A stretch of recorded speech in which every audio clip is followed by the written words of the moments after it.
wabarakatuh.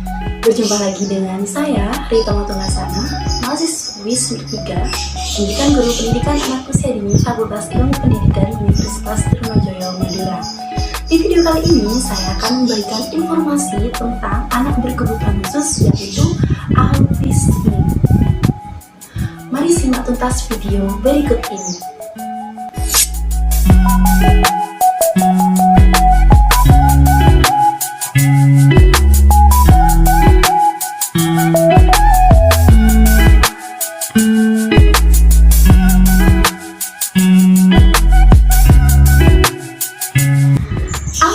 Siapa sih yang tidak pernah mendengar kata autisme? Tentunya para pelajar sudah tidak asing lagi dengan kata autisme. Nah, di sini saya akan membagikan pengertian autisme menurut beberapa para ahli. Berg mengartikan autisme dengan istilah absorbed in the self atau keasikan dalam dirinya sendiri.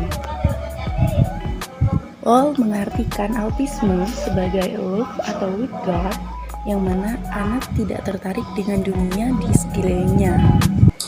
Dari beberapa pengertian yang dikemukakan oleh beberapa para ahli tadi, autisme secara sederhana dapat diartikan anak yang lebih cenderung menyendiri karena terlalu asik dengan dunianya sendiri. Dengan kata lain, anak yang mengalami autisme lebih sibuk pada dirinya sendiri ketimbang untuk bersosialisasi di lingkungan sekitarnya. Autisme kerap terjadi pada 5 dari 10.000 kelahiran penderita laki-laki, 4 kali lebih besar dibandingkan perempuan. Namun, jika autisme diderita oleh perempuan, maka akan lebih parah dibandingkan laki-laki. Anak yang mengalami autisme dapat dibagi menjadi 2 macam. Yang pertama, jika anak mengalami autisme dari sejak lahir, maka disebut dengan autisme klasik. Yang kedua, jika anak mengalami autisme dari sejak umur 1,5 sampai 2 tahun, maka disebut dengan autisme regres. Selanjutnya, ciri-ciri anak dengan gangguan autisme. Yang pertama,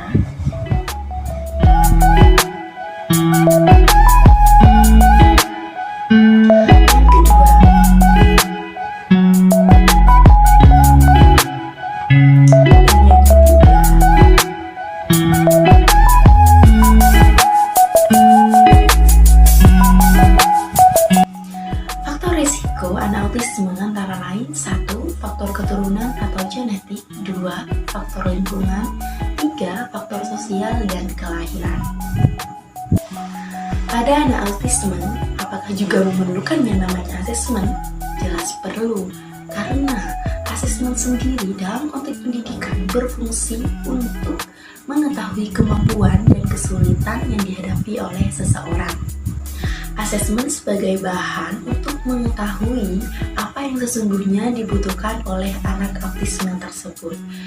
Dalam pendidikan anak autisme, terdapat beberapa bidang yang memerlukan tindakan asesmen, yaitu bidang akademik seperti membaca, menulis, dan berhitung.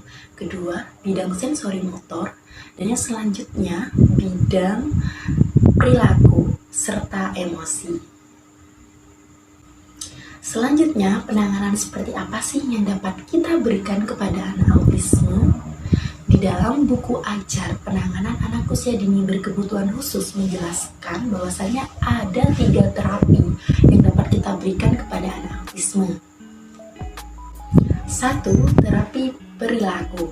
Terapi perilaku ini bertujuan untuk kesiapan belajar anak. Misalnya, anak mampu merespon terhadap panggilan namanya. Kemudian, anak dapat mengenal bahasa reseptif dan ekspresif. Seperti, anak dapat menjalankan perintah 1 tahap. Kemudian, anak dapat menjelaskan benda yang dilihat dan mengidentifikasi benda-benda yang memiliki kesamaan antara warna dan bentuk.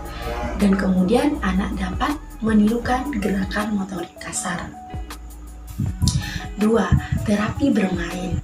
Bermain merupakan dunia anak-anak yang tidak dapat dipisahkan. Kegiatan bermain juga diminati oleh anak autisme. Terapi bermain untuk anak autisme ditujukan untuk mengembangkan kekuatan otot, motorik, dan peningkatan organ tubuh bagian dalam, serta mencegah dan memperbaiki sikap tubuh yang kurang baik. 3. Terapi bicara. Terapi bicara menjadi keharusan untuk anak autisme. Karena apa? Karena anak autisme sendiri memiliki keterlambatan dalam berbicara dan kesulitan dalam berbahasa. Maka dari itu, anak autisme sangat perlu penanganan terapi bicara. Ketika kita melakukan terapi bicara, dengan catatan kita harus pintar-pintar mencari tempat yang hening dan tenang. Karena apa? Karena terapi bicara ini sangat berpengaruh terhadap konsentrasi anak. Jadi, jika kita salah dalam pemilihan tempat, maka hal tersebut akan berpengaruh pada konsentrasi anak. Baik teman-teman, mungkin hanya itu yang dapat saya bagikan kepada kalian. Jika terdapat kesalahan, itu murni datangnya dari saya. Jika terdapat kebenaran, murni datangnya dari Allah Subhanahu wa Ta'ala. Akhir kata dari saya, wassalamualaikum warahmatullahi wabarakatuh. Sampai berjumpa di lain waktu, semoga bermanfaat.